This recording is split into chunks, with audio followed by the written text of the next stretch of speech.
Bueno, la definición del síndrome del iris flácido usualmente se describió por Chang y Campbell en el 2005, el cual decía que era un síndrome de pupila pequeña. Este síndrome es conocido por causar una mala dilatación pupilar intraoperatoria durante la cirugía de catarata. En ese tiempo fue asociado solamente al medicamento de tamsulosina.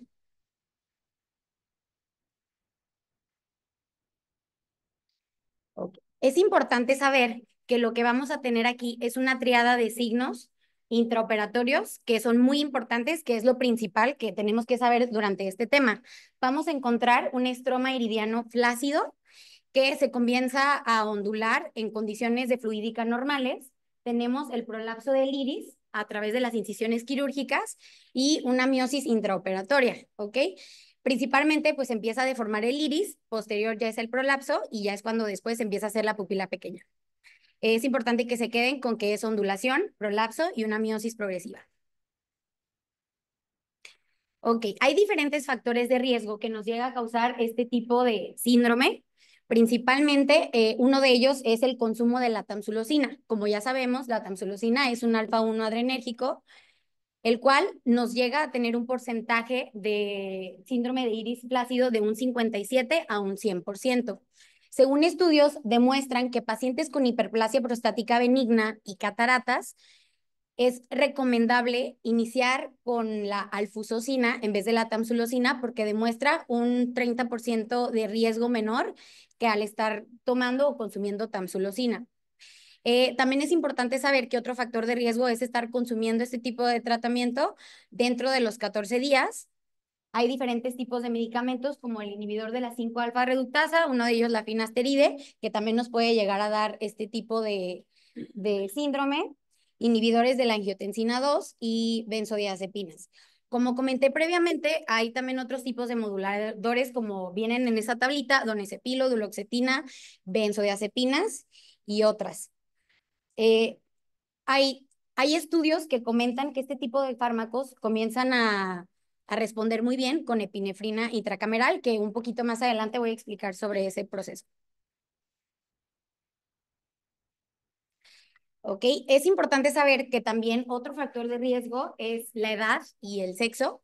Entre, hay estudios que demuestran que aumenta un 50% solamente en hombres que tienen 50 años de edad y llega a progresar todavía en un 85% en pacientes que tienen de 70 años o más.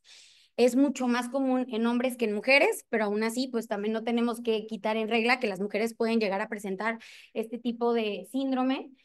Por eso es tan importante saber qué medicamentos el paciente está consumiendo. Ok, también tenemos enfermedades sistémicas y otras afecciones oculares que nos pueden llegar a causar este tipo de enfermedad. En el caso de eso puede ser la hipertensión arterial. La hipertensión arterial nos puede llegar a causar algún tipo de desregulación endotelial que nos llega a presentar como una resistencia en el músculo liso y pues es cuando tenemos este tipo de problemas. La longitud axial es otro factor de riesgo importante, sobre todo en ojos pequeños y también cuando tenemos la cámara anterior poco profunda y configuración convexa al iris o factores que tienen como más predisponencia a que tengamos algún tipo también de glaucoma, ¿no? Aquí yo puse una tabla que comenta sobre la clasificación del IFIS según su severidad, que tenemos leve, moderado y severo. El leve es que vamos a encontrar un paciente con una buena midriasis y que hay una ligera flacidez del iris. El moderado es que hay una tendencia a prolapso del iris, a perder un poquito de la midriasis y hay un poco de flacidez también en el iris. Y el severo es cuando tenemos la triada completa, que es el prolapso, la flacidez y pues la miosis.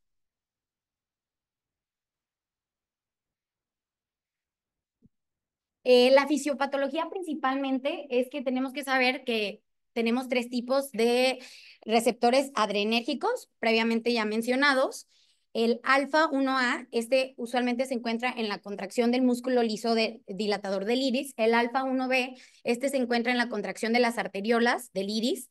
El alfa 2A se encuentra en las terminaciones presinápticas del iris. ¿Okay? Bueno, la tamsulosina es principalmente uno de los medicamentos que nos causa este síndrome, como comenté previamente. Eh, este tiene una vida media larga muy, bueno, tiene una vida media muy larga. Es importante saber que al no haber cierto grado de contracción del músculo liso, esto genera mucha consistencia y rigidez. ¿Por qué? Porque crea un bloqueo en los receptores alfa adrenérgicos y nos crea una atrofia difusa.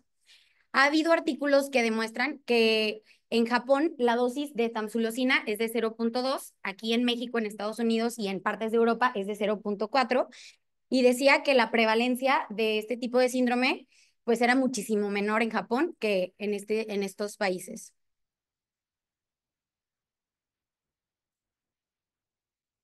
Bueno, para explicar un poquito más sobre la fisiopatología, lo principalmente que causa, hay un bloqueo en la fibra muscular lisa dilatadora, lo que nos lleva a una pérdida de tono y también a una miosis, creando una flacidez y por ende un prolapso del iris. Es importante saber la historia clínica del paciente y pues sobre todo el examen previo, ¿no? Saber qué medicamentos son los que el paciente está tomando y cuáles llegó a tomar. Súper, súper importante. También una prueba de dilatación pupilar. También hay que tener en cuenta que pues hay que revisar bien al paciente para ver si no tiene algún otro tipo de patología. También puede ser como un síndrome de exfoliación. Es importante también saber, como comenté previamente, que hay que tener en cuenta que el paciente no tenga cámara estrecha porque puede llegar a agravar las manifestaciones y sobre todo pues es importante para saber cómo vamos a actuar intraoperatoriamente y pues lo más importante, llegar a suspender la tamsulosina. Chang proponía que se tiene que suspender 2 semanas antes. Hay artículos que dicen que se tiene que suspender de 4 a 7 días antes de la cirugía. Es importante saber que la tamsulosina pues no afecta la gravedad del cuadro, sino pues, solamente las manifestaciones, ¿no? Aquí yo puse una imagen muy importante de un ojo pseudofaco con atrofia, que esto también nos puede dar una sospecha de un síndrome de iris flácido. Ok, es importante saber cómo podemos llegar a manejar el IFIS. Sobre todo, como he comentado, es importante la evaluación preoperatoria, que estemos pues bien, preguntando bien sobre los factores de riesgo, que nosotros chequemos todo eso con los pacientes para poder determinar una estrategia que vamos a hacer durante la cirugía. Es importante también tener el uso de preoperatorio de atropina y epinefrina, los cuales reducen el riesgo de IFIS. También es importante saber que se puede reforzar este tipo de dilatación preoperatoria con AINES. ¿Y por qué? Porque bloquean la ciclooxigenasa y restringen la miosis por liberación de prostaglandinas. Es importante saber también que la epinefrina pues, es muchísimo más efectivo en pacientes que no tienen problemas, que no tienen ningún tipo de enfermedad cardiovascular, ¿sale? Había estudios que demostraban que la aplicación de atropina de 1% de 20 a 40 minutos antes de la cirugía podía reducir un poquito este cuadro, el síndrome de IFIS, pero solamente en casos muy severos, muy leves. Ok, estos pueden ser algunos de los hallazgos que podemos encontrar durante la cirugía, que pueden ser los componentes de la triada que ya he mencionado, o pueden aparecer solamente alguno o de manera aislada o pues no aparece en algún caso. También se puede llegar a utilizar para dilatar mucho mejor la pupila el uso de la adrenalina intracameral para la dilatación, así como la epinefrina, ¿no? Es importante checar el reborde pupilar porque se comienza a ondular o serpentear y es cuando sabemos que podemos llegar a tener este tipo de situación. La miosis puede llegar a iniciarse principalmente en la capsulorhexis y en la hidrodisección, que es cuando después tenemos ya el prolapso del iris por las incisiones, que es cuando ya comenzamos a tener muchísimos problemas en la cirugía y se empieza a hacer un poco más complicado. También tenemos aquí medidas intraoperatorias, como comenté previamente, pues una dilatación adecuada para que podamos, para poder entrar muchísimo mejor a nuestra cirugía. También se puede llegar a utilizar la fenilefrina y también se puede llegar a plantear una microincisión principal, tunelizar la incisión principal, muy importante también para que no se nos vaya a salir también el iris, y el uso moderado de viscoelástico, eso es súper, súper importante. En la epinefrina, en la fenilefrina, nos puede ayudar un poquito a que se pueda expandir un poquito más de 1 milímetro. Entonces, pues sí puede ayudarnos mucho, ¿no? Ok, aquí yo puse una imagen sobre también qué otras cosas se pueden llegar a utilizar durante la cirugía. En este caso también tenemos diferentes tipos de, pues los viscoelásticos nos van a ayudar muchísimo a ampliar la cámara. Decía mucho en la literatura que se puede utilizar la técnica de soft chill. Primero, pues es poner un viscoelástico cohesivo y después uno dispersivo para poder, obviamente, proteger el endotelio, para poder ampliar más la cámara anterior y poder llegar a maniobrar un poquito más. Tenemos también en esta imagen unos dilatadores de iris que podemos tener pues 3 opciones, que son los ganchos, los expansores y pues en algún caso también algún tipo de anillo. Ahorita voy a explicar un poquito más a detalle eso. Y bueno, esas son las imágenes. Ok. Estas son algunas de las especificaciones que podemos tener en pacientes que tienen una pupila pequeña. Puede ser cuando tenemos una dilatación mínima y pues unas sinequias posteriores, podemos llegar a utilizar también o agregar adrenalina al 0.5 a 500 mililitros en una solución de salina balanceada. Esto nos va a ayudar mucho pues a que se expanda muchísimo más la dilatación y pues también a que no tengamos ningún tipo de sangrado. Es importante también el visco para ayudar muchísimo más a lo que ya comenté previamente. Y también podemos llegar a utilizar o abrir la pupila sin dispositivos, que fue con el visco y también dispositivos de dilatación y retención de pupilas. Esta es una imagen de cómo podemos llegar a utilizar unos ganchos, que es de Kuglen, que nos ayuda muchísimo más a abrir y sobre todo también para quitar las sinequias que podemos llegar a encontrar y para pues poder empujar un poquito más la pupila. Es muy fácil de poner, decía en la literatura, pero pues sí, decía que era un poquito más complicado de quitar. Esa es una opción que se puede realizar. Estas son otras 3 imágenes. La primera que tenemos acá es un dilatador de pupila de Begler, que pues consta de 3 brazos que nos va a ayudar un poquito más a abrir. El que está hacia el otro lado, pues son los ganchos de iris, que son los más utilizados, que nos van a ayudar a aumentar y a mantener mecánicamente pues la pupila, no traumatizan tanto y este tipo de ganchos los podemos encontrar en material desechable, en material de nylon y también pueden llegar a ser reutilizables. Usualmente es importante saber que estos se implantan en forma de rombo y abajo tenemos el anillo de Malyugin. Pues es un dispositivo cuadrangular que tiene como bucles, que es a la hora de aplicación. También decía que se aplica junto con un inyector, importante para la dilatación. Este es un artículo que habla sobre el síndrome del iris flácido y asociado con la tamsulosina y otros tipos de medicamentos. Este estudio se realizó en Reino Unido, que principalmente fue del 2005 al 2019, los cuales muestran que la tamsulosina tiene un riesgo de un 80% de complicaciones, mientras otros tipos de medicamentos como la daloxona y la alfusecina tienen solo un riesgo del 12 al 20%. ¿Sale? Eso es muy importante. Por lo tanto, pues la tamsulosina, como ya sabemos, pues implica un factor de riesgo importante para este tipo de cirugías. Y sobre todo también decía algo importante, que la interrupción de la tamsulosina se observó hasta 3 años después de que la dejaron de consumir.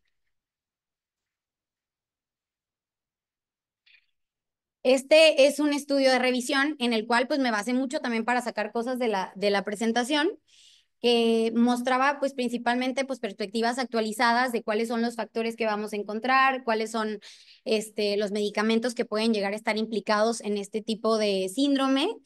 Y pues en conclusión, pues es importante saber pues los factores de riesgo que tenemos que tener para este tipo en nuestra cirugía y sobre todo pues individualizarlo con cada paciente, ¿no? Aquí voy a poner unos videos sobre algunas técnicas de cómo se comienza a ver el iris flácido. Esta es una.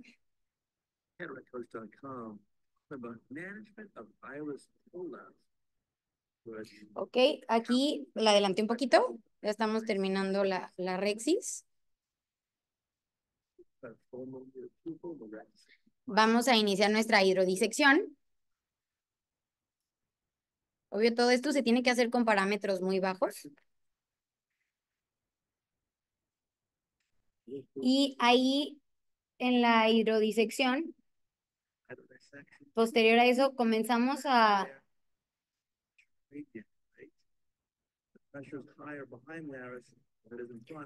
tener ya el prolapso del iris, y en este caso lo que pues hace aquí el Cataract Coach es mover un poquito el ecuador del cristalino, o sea, como que lo levanta, ahorita van a ver.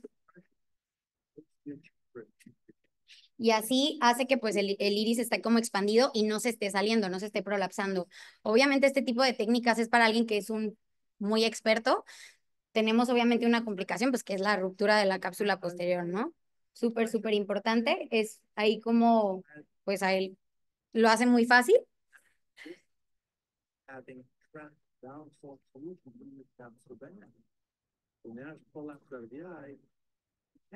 Cómo entramos y pues cómo empieza pues a chopear y a hacerse la catarata, ¿no?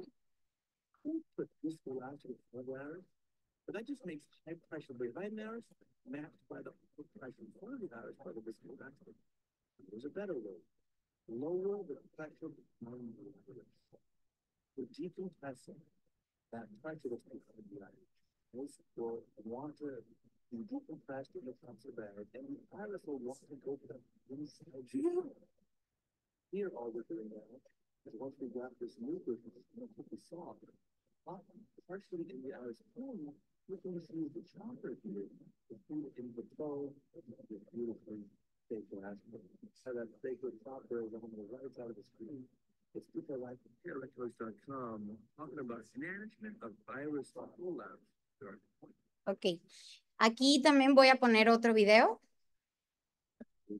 Creo que se ve un poquito mejor. Estamos ahí en la hidrodisección.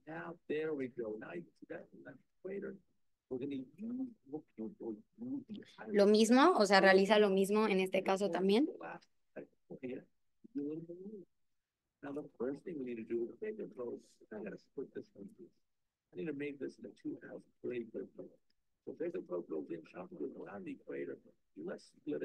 Y pues empieza a chopear y a formarse la catarata.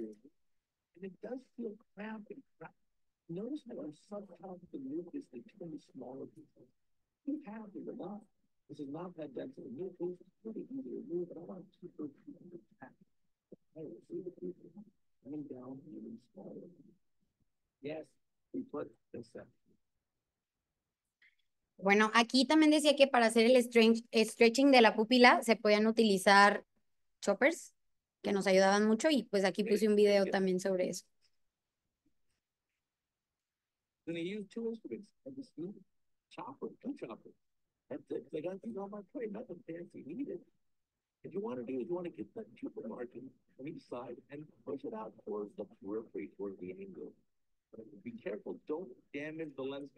Y se ve cómo lo está haciendo el stretching.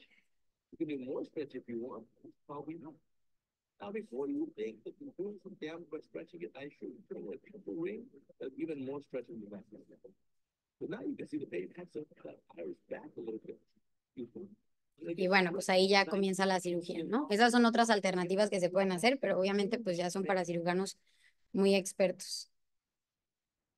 Y bueno, eso es todo de mi parte, Doc. No sé si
cuando uno mete la pieza, se vuelve.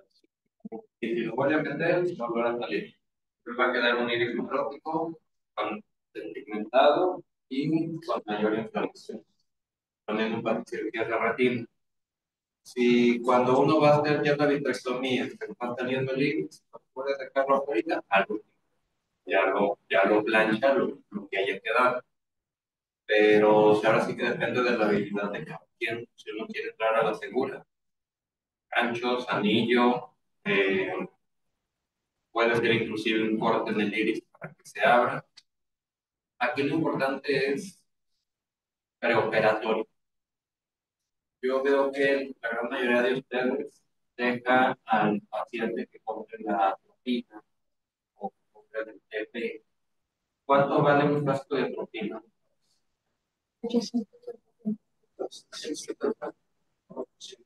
¿Cuánto? Pongamos de 750. ¿Se encuentra en todas las farmacias? No. Principalmente en qué farmacias se encuentra. La especializada.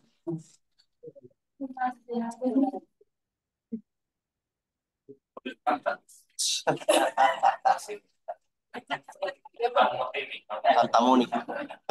Sí, principalmente en las especializadas de donde se encuentran.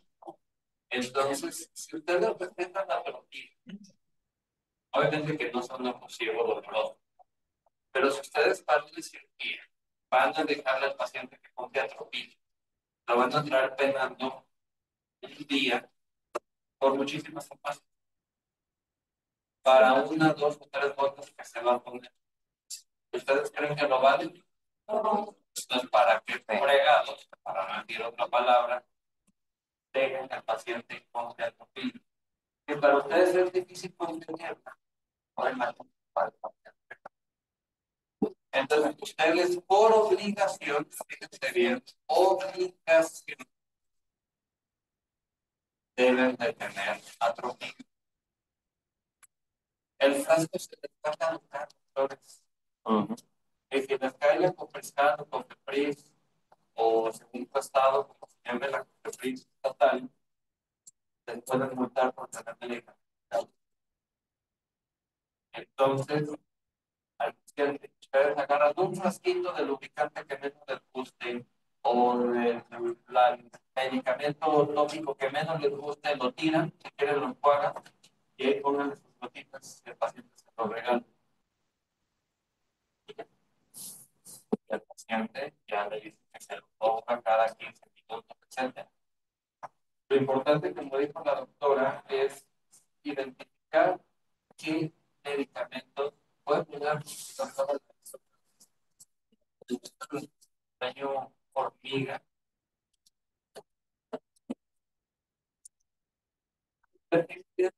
Medicamentos pueden producir un síndrome de proteínas. Eso es lo principal. Lo más común es obviamente los medicamentos para la próstata, pero no solamente eso, también los antihipertensivos no pueden provocar cáncer, entonces son falsos, que ya no son tan comunes. Sí. ¿Alguno de ustedes aquí toma fluoxetina? Ok. Entonces, ustedes deben de decir, porque la fluoxetina puede causar síndrome de Ehlers. No es tan frecuente, tampoco es tanto, pero lo puede hacer. Ahora, ¿por qué creen que en Japón la tamoxifena es al punto 2? Porque ella es al punto 2. Ya tienen cuenta de que hay es como decir entonces que los sartanos a la mitad del Japón va a tener el mismo efecto que aquí en México. ¿Por qué creen que allá le disminuyeron la dosis?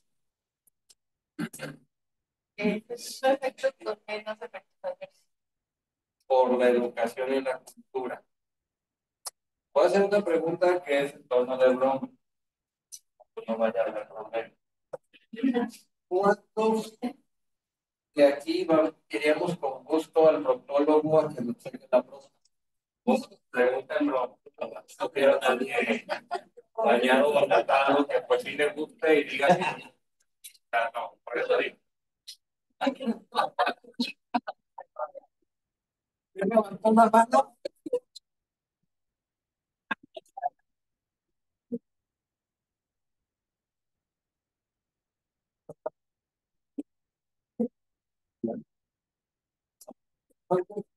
¿Te acuerdas? De principio, la shift.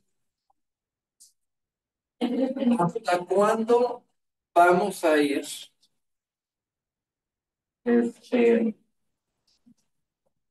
Ya vayas apuntando alguna, porque ahora Alexis vaya poniendo tu parte. A ver.